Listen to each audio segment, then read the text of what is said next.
In 2013, the world was introduced to a film that would go and spin off to a franchise so unnecessary that the creators behind the Fast and the Furious started taking notes. And that film franchise is Sharknado. I'm DJ and that's Rex, and this is the Crew Reviews Show. What's going on, everybody?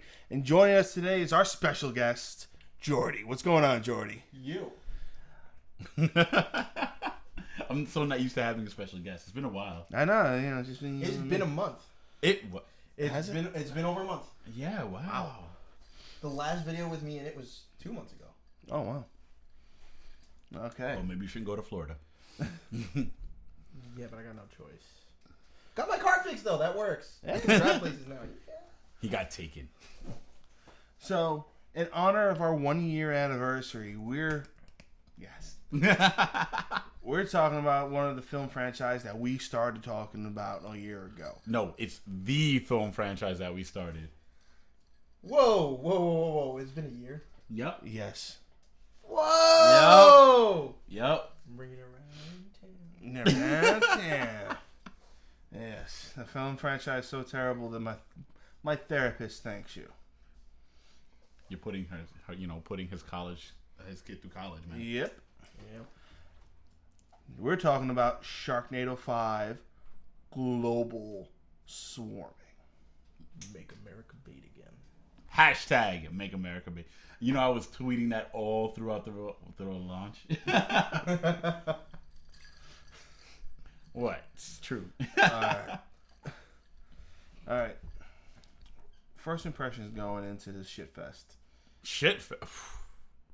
First of all, I can't say it's that bad. It's not that bad. It wasn't that bad. What did you really expect quality? It's freaking Sharknado. No, but I expected the same shit I enjoyed throughout the franchise to the point that it becomes so, ridiculous. It's funny. All right, now it's just stupid.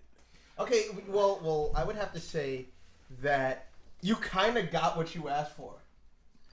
no, he would say he got what he paid for. Sponsorship city, all right? Well, the reason why I say that is because it pretty much was the same as the other movies. The difference is we're used to it now, and we expect it now. You know what? That's exactly it. You expected more over the top. But they've gone so far over the top, there is nowhere else to go. See, they've gone throughout let's look at the first two movies. They went to a comfortable level of over the top. There you have the first movie in which Ian goes headfirst into a shark with a chainsaw, cuts his way out, brings Nova out, who fell out of a helicopter into a shark's mouth. Bad, impossible, but okay. No, it's medically accurate, all right? 100%. You're thinking of Human Centipede. Now we have the sequel. That's another movie I don't think I'm touching yet. Oh, we're trying to get Gnome to touch that one. Go check out our previous videos. Hit that like button. Now we have the sequel. In which case they go and say, okay, all that stuff you enjoyed in the first one, we're going to crank it to an 11. Alright? Not only to the point that he, again, goes right through another shark, or the fact that he has a fucking chainsaw the size of a fucking sword. No. He rides a shark. What was it? He rode a shark. Yeah, he had a piece of chain and he rode the shark down the skies. From the skies to, what was it? Well, I wouldn't say, no, he surfed. He surfed the shark. He shark surfed. Alright? And then you had the third one. Which was amazing. I'm not knocking the third one. I'm really not. But you had the third one in which he goes to space and he has a lightsaber chainsaw. Was that the third one? Yeah. Or was that the fourth one? No, that was the third one. Oh yeah, because the fourth one had all right. Yeah, Then because, you come but into the third one had something that no other movie did. Chris Jericho. David Hasselhoff. Don't hassle the Hoff. Do not hassle the Hoff. Come on. Hashtag don't hassle the Hoff. Oh. Then you have the fourth one, to which you have Bionic Tara Reeves. Her acting's already... I know you broke Geordi. Her acting's already bionic. So they completed it. So it's come full Her circle. acting. You guys remember when we were kids and we actually had that speech enabler and Microsoft Word, and whenever you type something in, you hit a button and it would read it. That's Terry in human form. Don't even get me started. I'm not going to talk about it right now, but that Super Saiyan moment. Don't get me started on that. That was horrible, though. Oh man, that was pretty bad. And then and then, was it that one went and it turned into a fucking Russian doll segment in which the shark ate the bigger shark that ate the bigger. No, not even that. Not even that. Every shark that consumed a member of the Shepherd family, with the exception of the youngest one, Gil, each shark got eaten up by the biggest one, followed by a fucking whale. What? Do you not? I do not. If I'm gonna go with something big enough to eat a great white, I'm going for fucking megalodon. What are we gonna call KP? I hope he doesn't watch this. Excuse the inside joke, folks. Yeah. It's a person that none of you know. The kid even pulled a fucking toy chainsaw out of a stone as if he's fucking Excalibur. You know, he was fucking pulling out Excalibur. Yes, exactly. I remember that. And it was the eco-branded chainsaw. And then we get into part 5 where it starts off trying to be like fucking Indiana Jones. Trying? You mean It succeeded. All right. That shit was a better intro than the Crystal Skull. Facts. No, there's nothing you can say that would take that intro away. The fact that when, be careful, it's a booby trap. These two claws come by. It's fucking space enough for you to walk through. The thing wouldn't even fucking hit him. And then you look at the fucking skeleton there that looked like Indiana Jones, had the hat and the whip. I'm convinced that was actually Indy offing himself when he found out they're going to do another sequel. Wait, sequel of what? Indiana Jones. I'm getting because he would have been all in this movie. Sitting there like, oh no, it's Steven Spielberg. My ass isn't healed. I know what I must do. No, I'm sorry. Wait, no, Michael Bay. He's like, Jesus, my ass hasn't healed from what Steven Spielberg and George Lucas did to me. They're raping him. But I digress. What were your first, what were your expectations of the film? My expectations were unbelievably high. I had been anticipating this movie for one consecutive year. It's been like a year and some change. I agree with you. And I could not wait. In fact, all over my Facebook, and I wasn't the only one on my Facebook. My friend had said, why are we such losers? Because the day it dropped, it was like 12 hours to Sharknado, 6 hours to Sharknado, 3 hours to Sharknado. # make America bait again. It was just 30 minutes. And that was it. It was just amazing. I couldn't wait. And I was so happy that I did. And it was worth every moment of anticipation. It was just, I want to watch it again right now. I do, actually. I can't even lie. I want to watch it again right now. Just reasons. I will say I am disappointed in one thing. What's that? Why do I not get to find out how this bitch survived the flight of the fucking Eiffel Tower? Look. Glossing. I mean, I could put some pieces together. What with the whole portal element they added? But no. I still don't get it. How does that happen? Let's talk about the fact that towards the end of the film she showed up like Xena Horio Princess. But I digress again. All right, Geordi, it's been a while since you've been with us. Yep. So we've introduced a new segment since you've been gone. And it's called Good, Bad, and Ugly. So you go and we take the film. You mention all the good things, which include, certain scenes, what you liked about the film, quotes.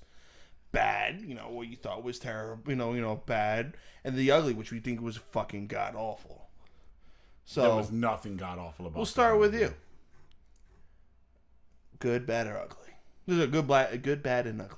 I think you say the good, the black, and all right, the the ugly. good. The whole intro of the movie was good. The whole intro of the movie was amazing because Okay.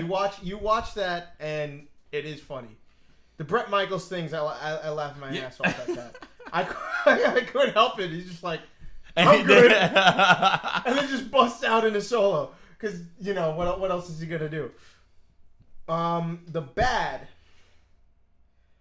I really did not like Tara Reid's yelling during that part. I think we killed Brad Michaels. You know what it was like? It was like listening to English dubs of like 60s anime. Wow. It was like Speed Racer, but with implants. And like, it was that honestly made me cringe and borders on ugly. But I say the ugly part of this was its pacing.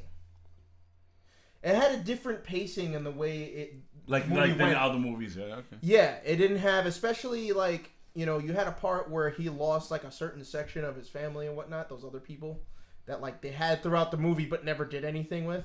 They were just there, that old guy and the kid. Yeah. And they just never really did anything with them. And they put it there for some emotion. I guess they tried to be serious about it, but I don't think they did that in the right way. I think if you were going to do that, it is a better way to handle it as a movie, especially if you're going to have a movie that's, at this point, has become this big. I'm not expecting it to be good, but it could have at least been so bad that it was good, but they didn't even try to do that. They tried to actually take it seriously, and nah. I think that's the ugliest part, is the whole pacing of the movie. It could have used a lot of work to me.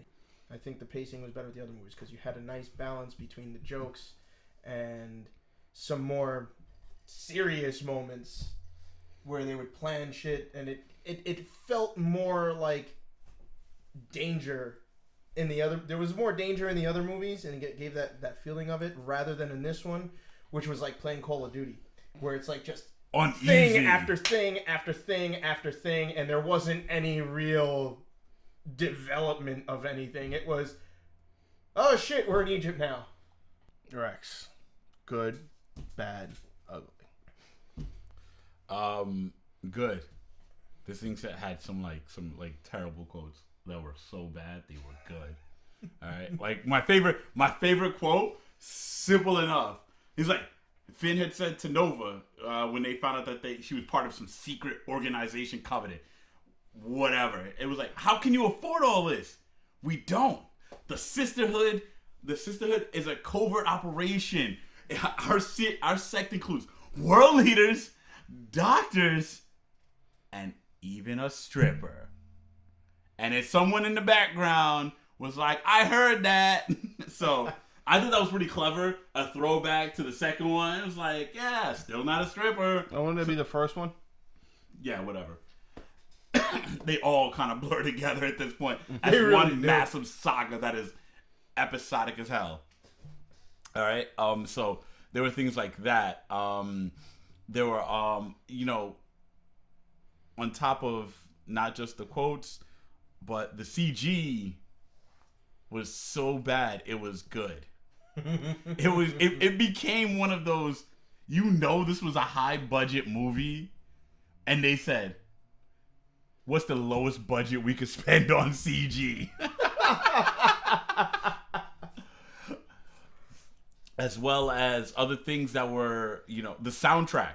The soundtrack was kind of blase blah, but then when I don't even remember it, to be honest. But you know what you do remember?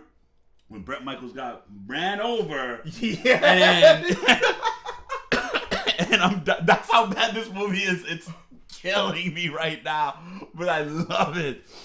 He got ran over, and then he starts singing Get Your Ride On. Like, come on now. He was like, I'm okay, get your ride, and then just starts jamming on his guitar. Would you not? The bad for this movie, it ended. There was so many. This was one of those honestly bad B movies that I genuinely love, and I can't wait for the sixth one now. I have no uglies on this. No uglies at all. No uglies. It was just so bad. It was. Wait, no, you're right. You know what? The kid, the baby. I hated him. I hated him in the fourth one, and I hate him in this one. He's barely in this one. Exactly. And for those 10 seconds, I hated him. So they're an ugly. Childs shouldn't be. Does that count towards the end though? Because where they were going, they didn't need a license. Because when this baby hits 88 miles per hour, this movie is some serious shit. Yeah. Can we take a moment to not forget about the part? I would like to just say there should be honorable mentions. Yes. Okay. Yes. Honorable mentions. When he sat there and had... What did he have? He had a whip. Oh, yeah. He had the whip. Mm-hmm. And then he had a sword. Yes. Where did both of those come from? Oh, yeah, when he's in the Coliseum. Yes. He's in the Coliseum. He's got all of a sudden, he shows up with a whip, hits the shark. Then he has his sword, shows up with the shark. And then the next scene, he doesn't have any of them. They're gone. They never existed.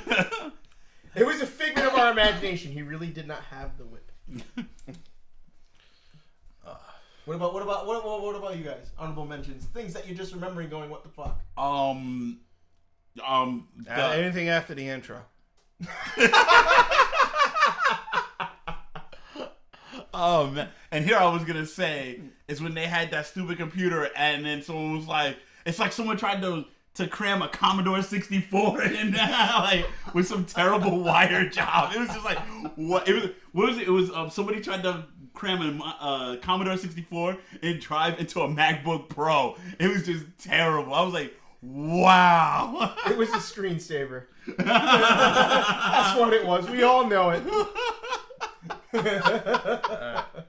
My good, my bad, my ugly. Oh, please. I want to hear this. The good. I did like the beginning of this film. I really did. I quite enjoyed it. It was much like any other Sharknado film. Of course, you have, Tara Reid, unfortunately. And then it's the honest truth. Oh, Tara Reid, we love you. I lie. I hate you.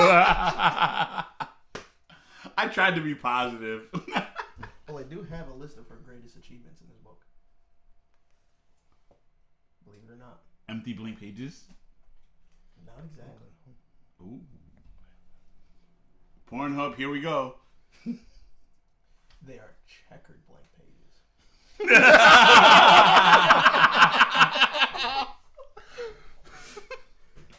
This could have been a replacement. The whole movie, it wouldn't matter. Make this fly around and stream. You know what? I would rather see this book go Super Saiyan right now. I would rather see this book go Super Saiyan.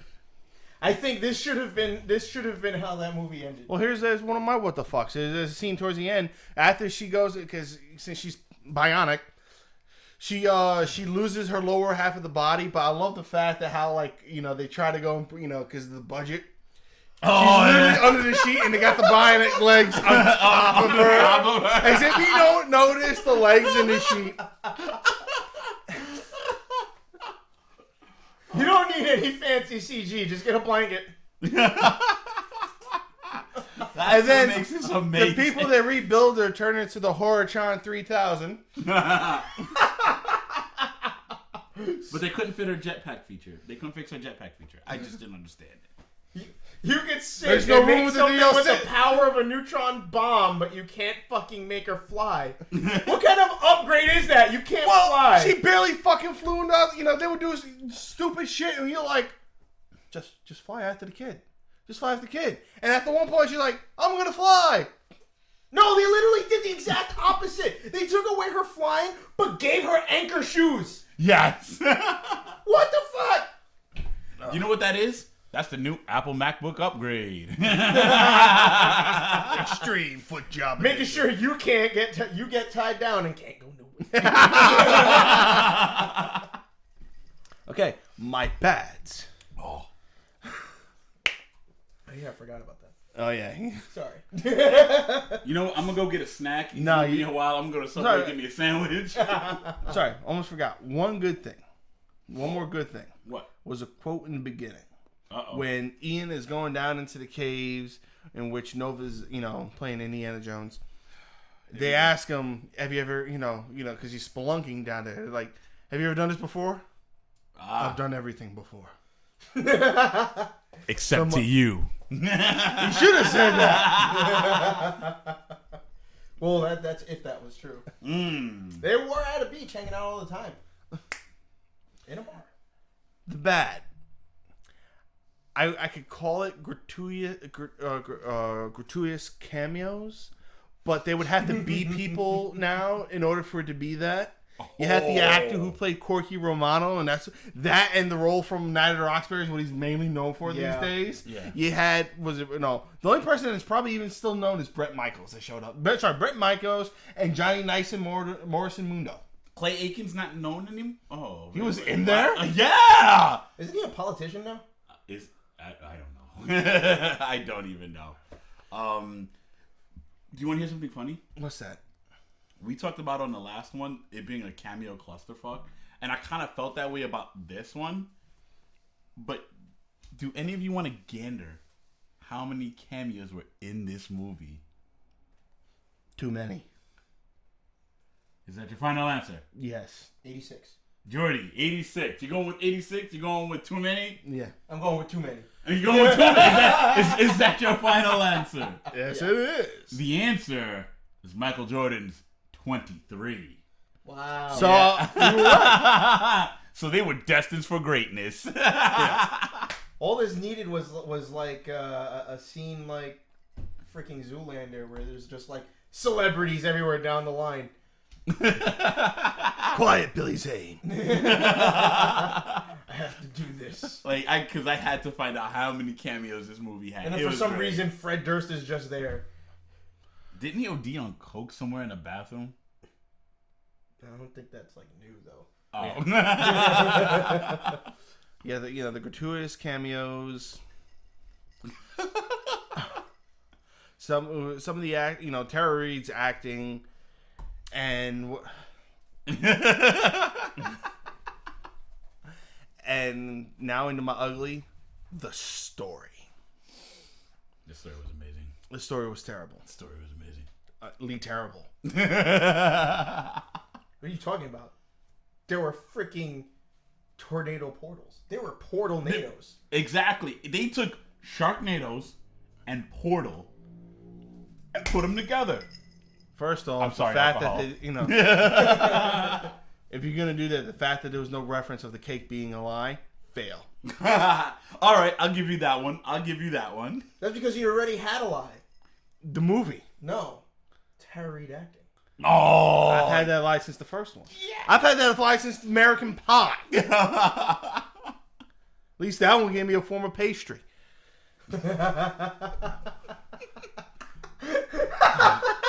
Was there vanilla?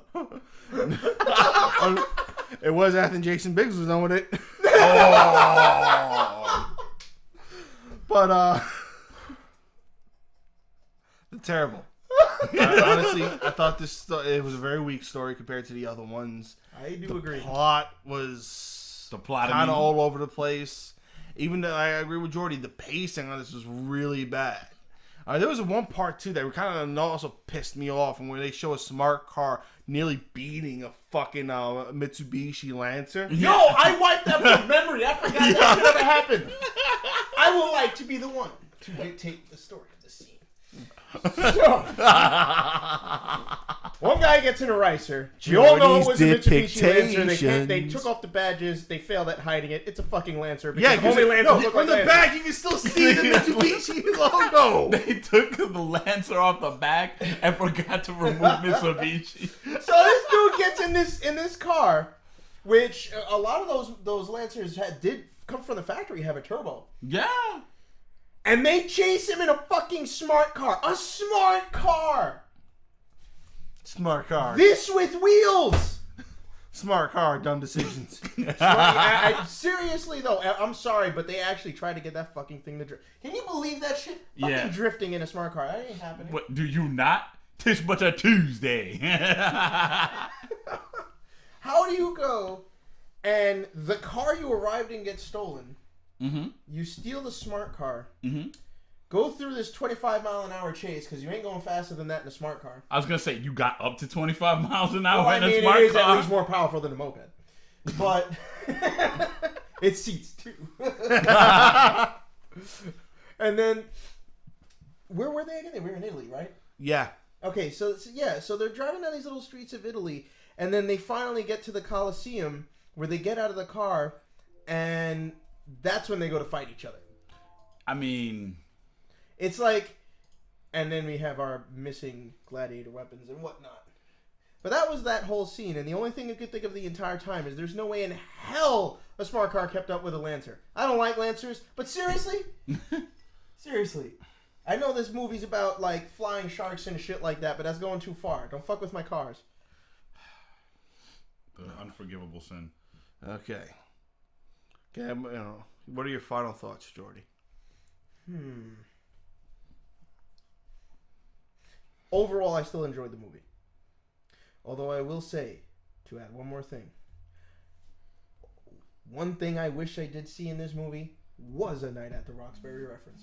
Yeah, that was the. But I will say, I would have left his. I would have been like, they gave me that. I'm good. Yeah, but at the same time, I'm glad they didn't because he's. I mean, the dude's like what, 50 something now, 60. I mean, it's been a while. Let it go. What is but like crap? He would have threw his spine out of whack. He'd had to go see the chiropractor. But I mean, I'm glad they didn't in the sense where just respect the dude, let him do it, let him outgrow that. Yeah. But I still wanted it. I really did. That was something I wish I would have seen.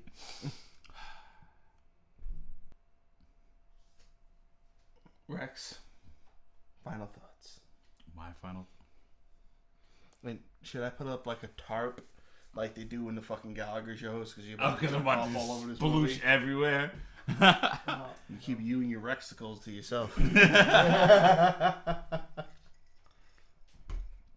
So, this movie, I knew what I was in for once you saw Sharknado 4 end, I knew what I was walking into with Sharknado 5. The only thing that I'm a little disappointed with this was the fact that there weren't more cameos. What? Do you not? Yes, I do not. But they replaced those cameos with sponsorships, so it's kind of balances out. Yeah. No. Yeah. No. Yeah. No. No. Knock knock. Yeah. No. I was hoping to trick him, man. No. But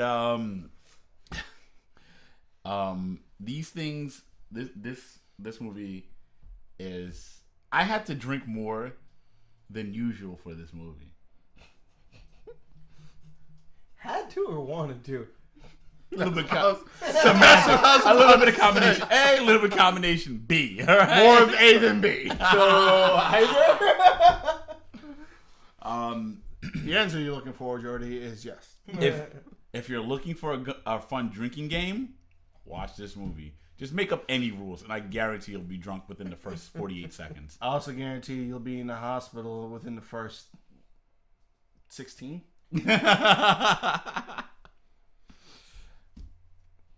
In Russia, which I think they went to at some point. Yeah. Yeah. Shark drink you.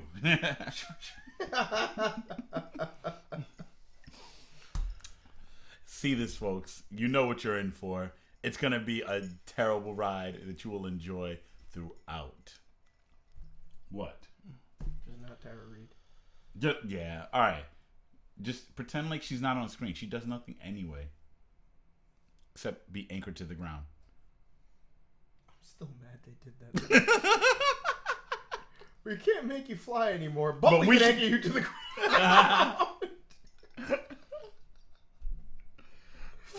Oh my god. Okay. Uh-oh, DJ. Don't make it this bad. It's an enjoy. Oh shit. He about to go back to the gym. He gonna be like, "Do you even review, bro? Do you?" Welcome to the House of Shames. I see what you did there. Okay. For when this film franchise first came out, I was probably one of its biggest defenders. People would tell me, that's a bad movie. It's amazingly terrible. It's terribly amazing. You need to see it. It's like a train wreck. You can't look away. Why would you want to? I would never want to look away because I love carnage. I'm that person that always loved blood, guts, and gore. I grew up that way. That's how Mama raised me. What you gave me was not what you introduced me to begin with. You gave me a hot steaming turd on a plate and called it ice cream. Triumph. See what it did there? Cross promo. Oh, I love our old Did school it have stuff. sprinkles? It did not. Sprinkles are for winners. Yeah, this movie was not. The saddest reality in this entire thing is I will watch part 6. You heard it here first, folks. I mean, granted, while this thing did a lot of things that upset me, there were certain things that I did enjoy. As a person who grew up on action and horror films, I love the fact that when they went to London, they show you a quick shot of the slaughtered lamb. And anyone who knows horror films know that's from the American Werewolf in London. Yep. Oh, all right. God. And then in the end of the film, you give me 2 things I like: an action star and one of my favorite movies of my childhood. You give me Dolph Lundgren, the Russian himself. I must break you. True story. I forgot about him for a minute. You also give me one of my favorite childhood films that I hold near and dear to my heart, Back to the Future. Yes, folks, you heard it here. There is a Back to the Future reference in this. At the end of the film, it ends with everyone fucking dying but Ian. God figures he has the main character complex. And as he walks around, mind you, in April, after her attempt to go Super Saiyan, blows up and just becomes a head. Oh, she's good for it. Holy, you know I see what you did there. You know, and all she had to do was just be there and act, dead, which Tara Reid failed at. You know it's bad where I've considered recasting Tara Reid with the lady from the Mavis Beacon program.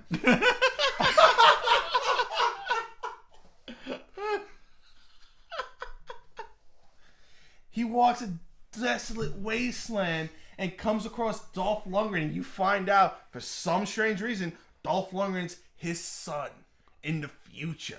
He pulled the Honestly, cable. I would actually be damn proud if my son turned out to be Dolph Lundgren. So would I. They get into a Hummer, and he's like, "I'm gonna help you fix everything, Dad."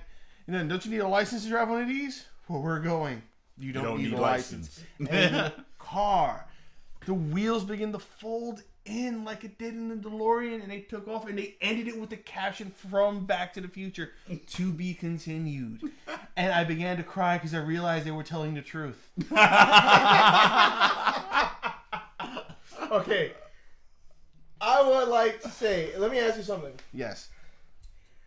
Would it have been better if they had made the Opera House in Sydney transform into like a Gundam? I thought that's what was going to happen for me. First off, if a Gundam's going to come anywhere, they better go to Asia. That's racist. Because I know, honestly, if you want realism, I will believe that shit came from Asia over Australia. No, you know Japan actually has one, right? Yeah, I know. Yeah, I know. I don't get the money to buy one. Yeah. All Australia's ever given us was musicals and cosplayers. And sharks. There you go. That's where they fucking came from. Well, they also have Crocodile Dundee, right? Didn't you? And how did you somewhere? fail in giving me this movie and probably got me the greatest cameo of all when you reached Australia? Paul Hogan. Who? Crocodile Dundee. Never heard of him. Nick Dundee, mate. Nice to meet you. That's not a knife. This is a knife. Alright, but those are my final thoughts. That's our show, folks. I want to thank you for taking the time out to watch it. Apologize for it being a little long, but I figure the 1 year anniversary edition splurge out a little. And I'm back. And Geordi's back, and hopefully we're gonna get him along for more reviews. Yeah. All right. I'm DJ. You can find me on Instagram and Twitter at DJ of Crew Reviews Show. This is Rex. Where can they find you? You can find me on Twitter making hashtag Make America Bait Again at Rex of Crew Review, and the same on Instagram as well. Still hashtag Make America Bait Again. I just love that. Geordi, thank you for joining us as usual. And if you ever have any questions for Geordi, hit us up on our Twitter, Crew Review Show, and our Instagram under the same name. Thank you for watching. Until next time. Next time. I swear to Christ, if there's no Megalodon in part 6, I'm fucking rioting. But you know what that means? We got to get Jason Statham. Jason Statham? Oh my god, they should Statham. have the entire cast of the Expendables. Oh, That God. would be amazing. Right? Wow. You'd have a triple crossover between the entire cast of the Expendables, the entire cast of Fast and Furious. They could be at a graveyard, so they can include Paul Walker, and and the entire cast of the last Triple X movie. It would be fucking awesome. Vin Weasel. Here we go. You can do it.